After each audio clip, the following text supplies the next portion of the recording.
They say money changes everything, but the truth is, it only reveals what's already inside you. My name is Rayan Malik, CEO of Vertex Dynamics, a tech empire now worth over $9.8 billion. But my real story doesn't begin in boardrooms, on magazine covers or investor meetings. It begins on a cold sidewalk, right beside a woman no one would notice. She had no shoes. Her jeans were torn, hair tangled like she hadn't touched a comb in weeks. But her eyes, they weren't homeless. They were fighting, the kind of fight that reminded me of me a long time ago. Flashback. My broken beginning. I wasn't born rich, not even close. My father died when I was 8. My mother cleaned offices to feed us. I worked 2 jobs by the time I was 15, flipping burgers and sweeping floors. At night, I coded at a public library computer till they kicked me out. I'd whisper to myself, one day they'll know my name, but no one did. For 7 years, I was just another nobody with a dream too big for his wallet. The mindset shift it was a mentor, a blind man at a bus stop, who unknowingly sparked the shift in me. You know what's worse than being poor? He said, being afraid to outgrow it. That night, I burned every excuse I ever had. I stopped waiting for the right time. I slept 3 hours a night and learned everything I could about tech, psychology, and business. Not for money. For freedom, for impact, for the boy inside me who never gave up. The company that almost killed me. Vertex Dynamics didn't start in a garage. It started in a moldy basement. My best friend Faraz and I built the prototype, a predictive AI system for small businesses. Investors laughed. Banks rejected us. I sold my car and my apartment to fund it. I remember showering at a gym and eating cereal for dinner for 6 months straight. But then it happened.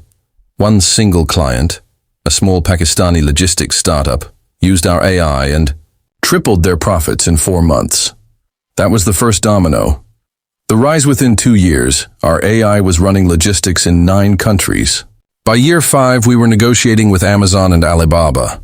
I was on Forbes 30 under 30, then top 10 most disruptive CEOs. People called me a genius. They didn't see the debt, the betrayal, the nights I cried in silence. But despite everything, I promised myself one thing. When I make it, I won't forget the ones who feel invisible. Her name was Zoya, back to that moment, when I saw her on the sidewalk, injured, alone, trying to gather her things before the traffic resumed. I got out of my black Mercedes. My driver yelled, "Sir, it's dangerous!" But I walked over. "Anyway, are you okay?" I asked.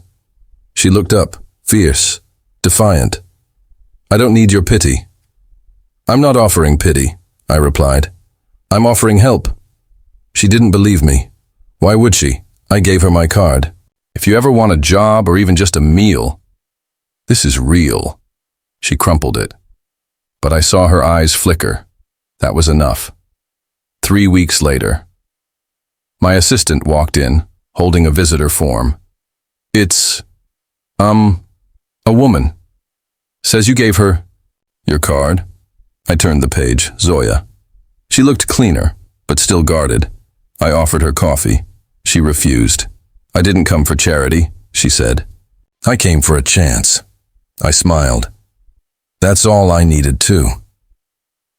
From sidewalk to strategy room, Zoya started as a receptionist. But I noticed her quickly. Not because of how she looked, but how she observed. She'd stay after hours, reading business books in the waiting lounge. She'd give input in meetings no one asked her to attend. She didn't ask for raises. She earned them. In 8 months, I made her part of my executive assistant team. By year 2, she was the head of strategic development. But then something happened I never expected.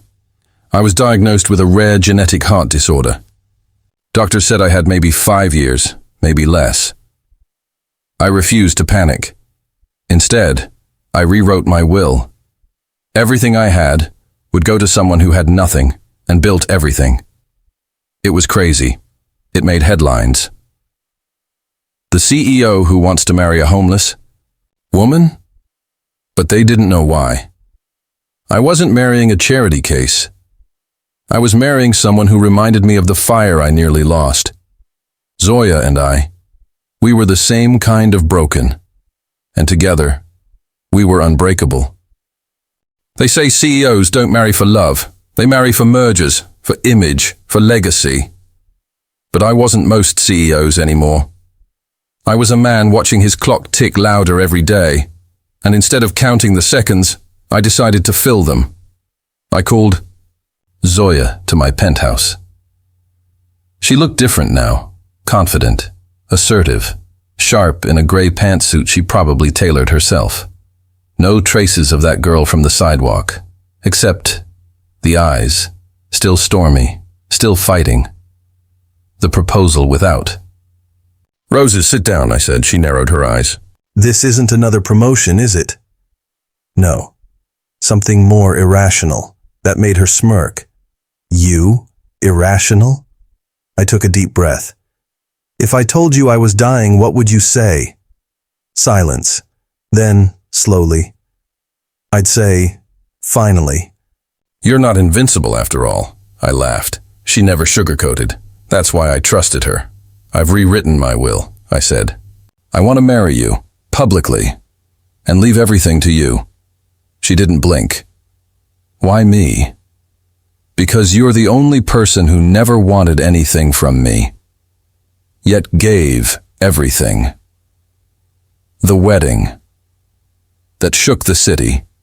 The media went wild. Billionaire CEO marries former homeless woman. Is this real or a PR stunt? I didn't care. Zoya didn't either. We had 40 guests, no dancers, no five-star venue, just a rooftop, a soft breeze, and vows that cut deeper than poetry. "I don't need your name," she whispered. "I just need your belief." "And I don't need forever," I replied. "I just need truth." That night wasn't about paperwork. It was about passing the torch to someone I trusted more than any board member. Her way of thinking changed everything. 3 months into our marriage, I stepped back from Vertex Dynamics. Zoya took over with a vengeance. She restructured the international teams, fired 2 senior executives I'd been too loyal to let go, launched a sustainability tech branch within 60 days, and guess what? Revenue increased by 22% that quarter alone. People started whispering, maybe she's not just his wife, maybe she's better than him. I didn't mind. In fact, that was the plan. The boardroom coup attempt, but success attracts enemies. And one of them was Aram Qureshi, our global VP and one of the earliest investors. He never liked Zoya, thought she was beneath the brand. He began sowing doubts in the board, whispering poison. She's a gold digger. She's manipulating him in his final days. And then came the motion to remove her as acting CEO. The day she fought alone. I couldn't attend the board vote. I was in the hospital. But Zoya went. She walked in alone, in a black kurta and no makeup. Her voice, calm as ice. "You think I married him for money?" She paused. "I married a man who saw a warrior in me when I saw only wounds." She then pulled out a USB, plugged it in, and showed a 14-minute presentation titled Vertex 2030, a 5-year plan to beat Amazon AI. By the end, 9 out of 11 hands voted in her favor. The other 2? They resigned. The quiet before the storm. Watched all of it from a hospital bed. Proud, grateful, but afraid. My time was running out. The doctors said I'd be lucky to see 1 more year, so I started writing my final journal. Not for lawyers, not for shareholders, for Zoya. When I'm gone, don't mourn me. Outgrow me. Lead them where I could not. Build not on my name, but your fire. And then she found the box. A week later, she discovered a box in my study labeled, "Open only when I'm gone." Inside were 3 letters, 1 for her, 1 for Vertex, and 1 for the child we never had. That night, she didn't cry. She walked to our rooftop, placed her hand on the railing and whispered, "Not yet. Not today." The emergency. The next morning I collapsed. Flatline. Code blue. Zoya didn't break. She called the top cardiac surgeon in Zurich and flew me in a private medjet before the hospital could transfer me. She didn't wait for miracles. She created them. The impossible procedure. The Zurich surgeon said the procedure had only been attempted 3 times before. Success rate? 8%. Zoya didn't blink. Do it. I don't remember much. Just the cold table, the oxygen mask, and her voice. "Come back, Rayan. We haven't finished writing our story." Darkness isn't always black. Sometimes it's white, blinding, cold. That's what I saw on the operating table. Not fire, not hell, just white. Then, like a whisper echoing through nothing. "Come back, Rayan.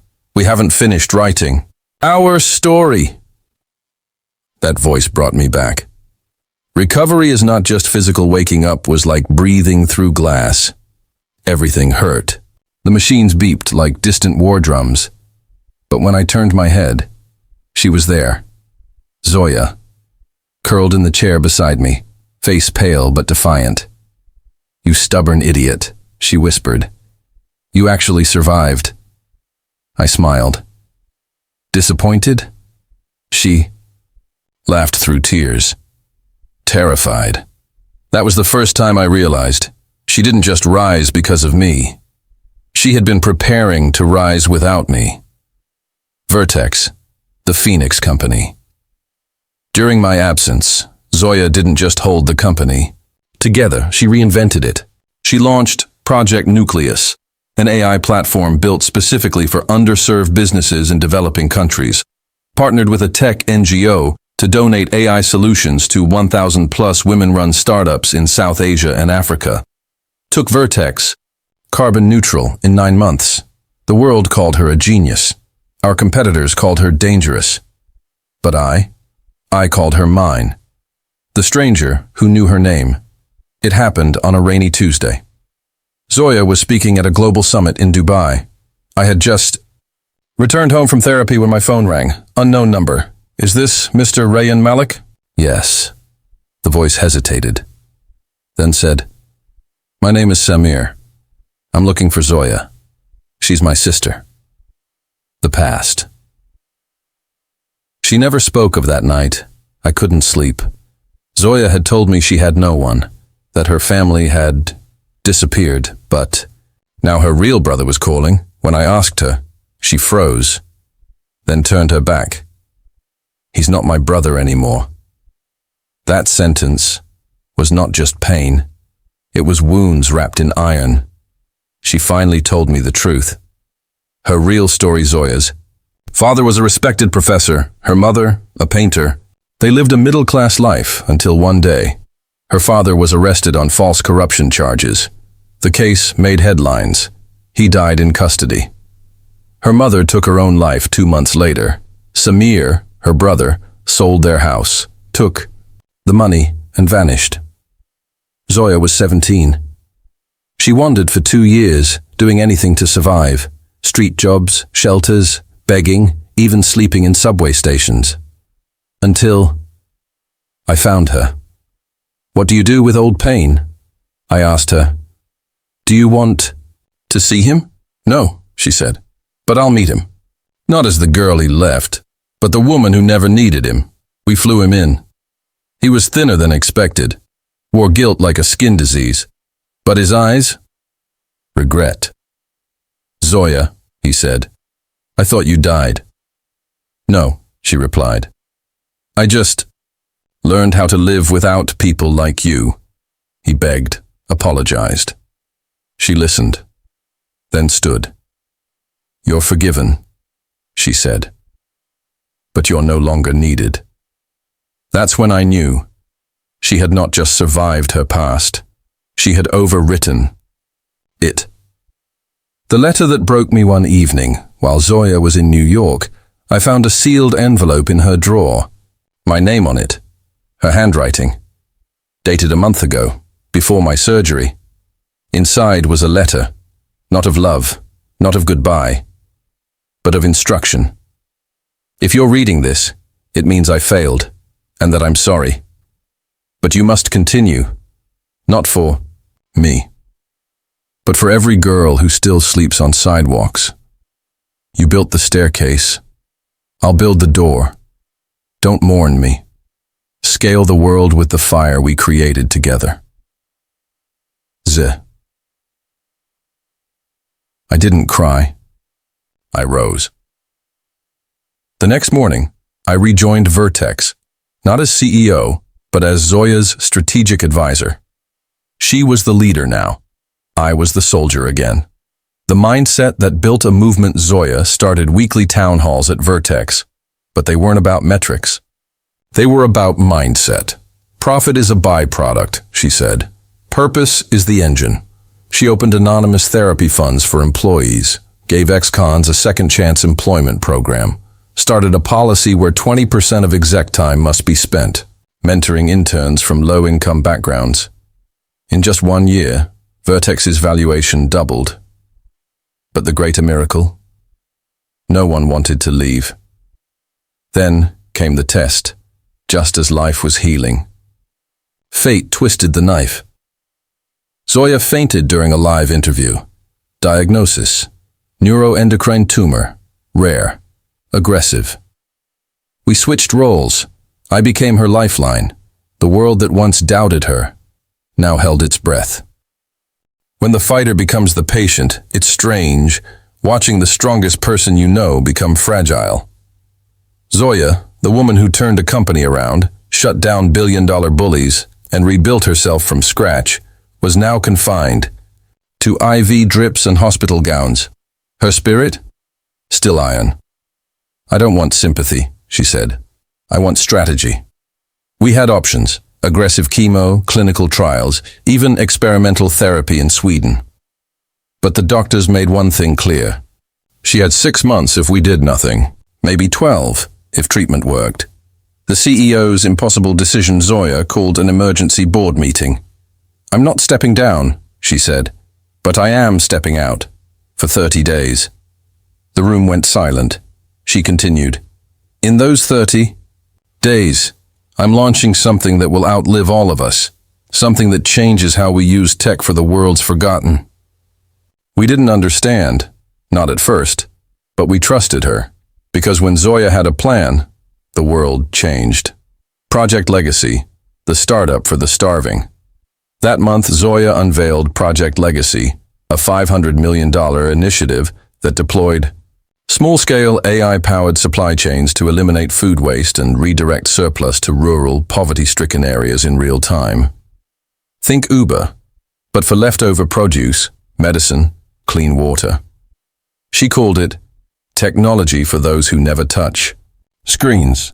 The launch that moved nations, the pilot program in Pakistan, Uganda, and rural Mississippi saved 7 million pounds of food in just 19 days.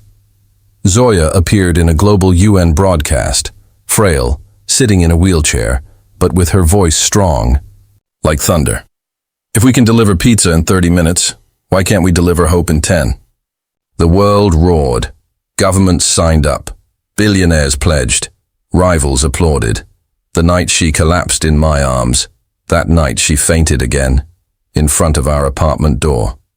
I caught her. I just need 10 minutes, she whispered. Her body was burning up. Her eyes were bloodshot. She was slipping.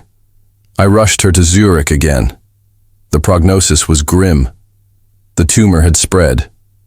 We had maybe 3 months. She wrote her resignation, then burned it. I found a letter in her drawer. Again, this time it was a resignation, already typed, signed, but the next page was handwritten. If I step down, people will see weakness. If I stay, they will see fire. Let them burn with belief. She never submitted it. Instead, she called a press conference and said the 5 most unforgettable words I've ever heard. I'm dying, so I'm speeding up. Vertex 10x'd in 60 days in just 2 months, Zoya. Acquired 3 failing companies and turned them profitable in 45 days. Hired an all-female engineering team in Nairobi to design Project Legacy 2.0. Secured a UN Technology Peace Medal, the first ever awarded to a corporate leader. Donated her entire CEO salary to create a Girls in Code Institute in Karachi, Lahore and Mumbai. Every headline around the world read one word: Zoya. Then she made me promise one thing. One night, she asked me to sit next to her hospital bed. She was tired, but not broken. "I want you to build a school in my name," she said, "but not for tech, for courage." "A school for what?" I asked, blinking away tears. "For girls who lost fathers, mothers, homes, girls who are me, but who never got found by you." Zoya's final day, she didn't want to die in a hospital. She wanted the rooftop, the one where we first said, "I do." We brought her home. She wore her first stitched suit, the gray one, still fit, still bold. She asked for coffee, her laptop, and silence.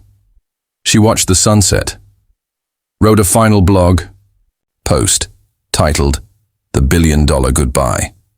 She pressed publish, then leaned on my shoulder and whispered, "Now you finish the rest." The blog that broke the internet, it read, "I was homeless. Then I was hopeful. Then I became a CEO, but I was always a fighter. If you ever doubted yourself, remember, you don't need a last name to make a legacy. You need belief and a little madness." It was viewed 980 million times in 24 hours, the biggest farewell in digital history. Her funeral was not a funeral. We didn't hold a funeral. We held a startup pitch event for teenage girls across 12 countries. The winner? A 13-year-old girl from Bangladesh who created an app that detects unsafe water. She was given Zoya's personal laptop as a trophy and a $2 grant in her name. And me? I'm still building. It's been 4 years since she left. I didn't remarry. I didn't slow down. I rebuilt Vertex into a foundation. Zoya's School of Courage now has campuses in 8 countries. Project Legacy has fed 312 million people across 44 nations. And every quarter, we read her final letter to new employees. Zoya's last. Words to the world. We printed it in our headquarters lobby. It says, "The world may forget names, but it remembers those who burned through it like fire. Be unignorable. Be unforgettable. Be you, louder."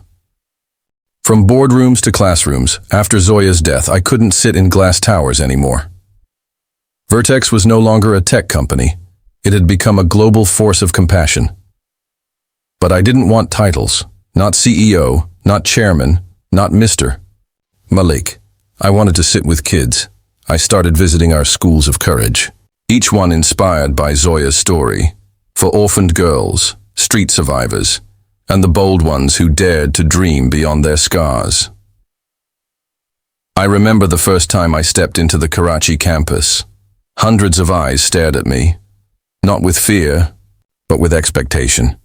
One girl in the front row raised her hand. "Sir, do you miss her?" "Every day," I replied, "but she's everywhere I look." Then I met her. Her name was Alishba. 13 years old, orphaned, sold into child labor at age 9, escaped, lived under a bridge for 2 years. But her mind? Unstoppable. She had built a full inventory tracking app using only a broken phone and free Wi-Fi from a nearby cafe. It was crude, glitchy, and genius.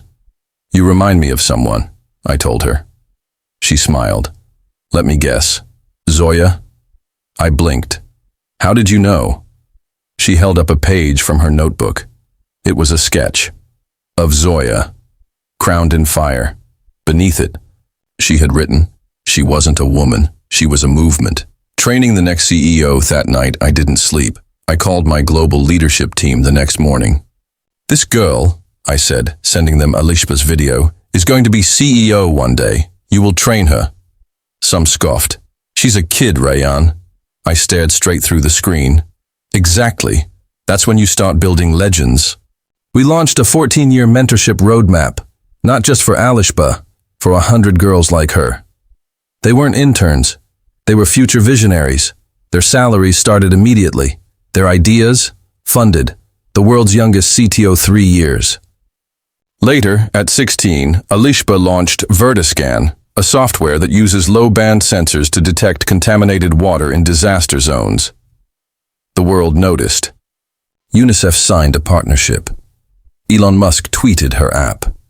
At 17, she became the youngest CTO Vertex ever had, and in her first press conference she said, "I never knew my parents, but I had 2 giants behind me, Rayan and Zoya. One taught me how to code. The other taught me why to code." Reflections in quiet. Sometimes I stare in the mirror and wonder, how did a tech guy become the guardian of a revolution? The answer is simple. I married someone who wasn't afraid of fire, and she taught me to run through it. Zoya's compass, we enshrined Zoya's desk, not as a museum piece, but as a startup station. Every girl who joins our leadership program sits at it once, writes 1 sentence in the journal. One girl wrote, "My rapist said I'd never be anything. Today, I'm building apps to protect girls like me." Thank you, Zoya. You gave me the pen. Closing the loop, remember Samir? Zoya's brother, the one who abandoned her? He came to see me. Gray now, humbled. "I've spent every day hating myself," he said. I looked him in the eye. "Then spend the rest building others." We hired him, not out of mercy, but mission. He now runs family recovery funds for abandoned children. Redemption isn't spoken, it's proven. Legacy is not a word, it's action. We've launched 412 schools of courage in 39 countries, Project Legacy V4, now powered by quantum data. Rooting Zoya Tech, a think tank for future leaders without privilege. Zoya AI, a chatbot in 19 languages that mentors young girls based on Zoya's teachings. I didn't just rebuild, I rebirthed purpose. And me? I never remarried. But I adopted Elara, legally and fully. Not to replace Zoya, but to carry her fire further. Her ring still wears me. I still wear Zoya's wedding ring on a chain. When Elara launched her IPO, she held it in her palm. "I brought her," she said. The press cried. So did I. My upcoming book, Married to Fire. I've written a memoir, not about success, but about becoming useful, not to sell copies, but to fund the next 1,000 girls.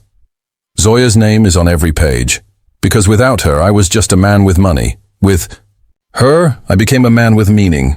A world that knows her name. It's been 10 years since Zoya left this earth, and yet I can't walk through an airport in Kenya, a school in Brazil, or a remote clinic in Afghanistan without hearing her name. There's graffiti in Paris. Zoya was here. Still is. There's a bronze statue in Nairobi, a barefoot woman in a CEO suit holding a street child's hand. There's even a coding camp in North Korea, run secretly by activists, named after her.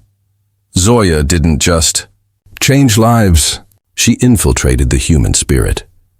Then they tried to erase her. It started small. A government in Eastern Europe banned Zoya curriculum, calling it too rebellious. Then a private school network in the US removed her story from textbooks, saying it was too political. Then came the headlines. Zoya's legacy under fire. Too radical for classrooms? One woman or a cult? I laughed bitterly. They didn't understand. You can ban a name, but you can't bury a wave. The global uprising. I am Zoya that. Same week, something wild happened. A girl in Bolivia posted a TikTok. She wore torn jeans and old blazer and said, "I may not own anything, but I own my future. I am Zoya." The video went viral. Within 48 hours, I Am Zoya was trending in 93 countries. Girls posted videos coding in candlelight. Mothers recited Zoya's quotes while breastfeeding their babies. Boys marched wearing shirts that read, "Real men build Zoyas." The world hadn't forgotten her. It had been waiting to rise. The youngest CEO in history, Elara, turned 20. By now, she had done more than most people do in a lifetime. won a Nobel Tech Peace Prize, sat on the World Economic Council, designed clean water AI for Gaza and Sudan. Then she made a decision. I'm taking the reins, she told me. Vertex Global needed a CEO again, a new kind of leader. She stood before the board, elegant, fierce, and certain. I'm not just leading, she said. I'm reimagining what power means. Vote was unanimous. The first act as CEO, her first executive order? Any employee who has ever been homeless, abused, or imprisoned gets lifetime equity. They earned it before they ever got a desk. Then she changed our dress code. No suits, unless you wore one the day you were hired homeless. Vertex became a country. Without borders, we stopped being a company. We became a sovereign platform. No longer serving stockholders, but serving the planet's most invisible people. Projects under Alishba, Z-Chain, a decentralized financial system for the undocumented mother code, AI-powered birth clinics for war zones, Zoyaverse, a virtual learning world for children who don't have classrooms. She said, governments build walls. Zoya taught us to build windows. Then came the Senate hearing. Alishba was called to testify before a global financial committee. A senator asked smugly, isn't all this too emotional? Too activist? She leaned in. Sir, emotion built the pyramids. Pain built revolutions. And love? Love built your goddamn democracy. That quote, framed in the White House within a week. My final visit to her grave, Zoya, was buried where she asked, in a quiet garden behind the Karachi school we opened together. I visit once a year. Same chair, same breeze, same silence. But this time, I brought company. Hundreds of girls lined the path, all wearing white, all holding a single flower. When I reached her grave, I placed one thing there, a small plaque. It read, you weren't just mine. You were the world's turning point. Then the world spoke her name. On what would have been her 40th birthday, the UN held a global broadcast. People in 200 countries tuned in, and one by one, people stepped up to say, Zoya saved my life. Zoya gave me purpose. I never met her, but I became her. Then Alishba spoke. She wasn't here to be idolized. She was here to be multiplied. We are all Zoya now, and we're just getting started. Legacy is not death. It's rebirth. People think the story ends when the character dies. But Zoya? Zoya never really died. Every code written by a girl who used to be silent. Every voice that speaks out of poverty. Every time someone chooses empathy over ego, she lives. The final letter. I still have the last message she ever wrote me. It wasn't sent. It was saved as a draft. Subject. The end? Rayan, if you're reading this, I'm gone. But remember, death is boring. You promised to build a fire. I expect wildfires. Keep choosing the broken ones. They're the ones who can't afford to lose. I loved you, but I belong to the world. Epilogue. I'm Rayan Malik. Once a billionaire. Now just a gardener. Planting seeds where Zoya left trails of fire.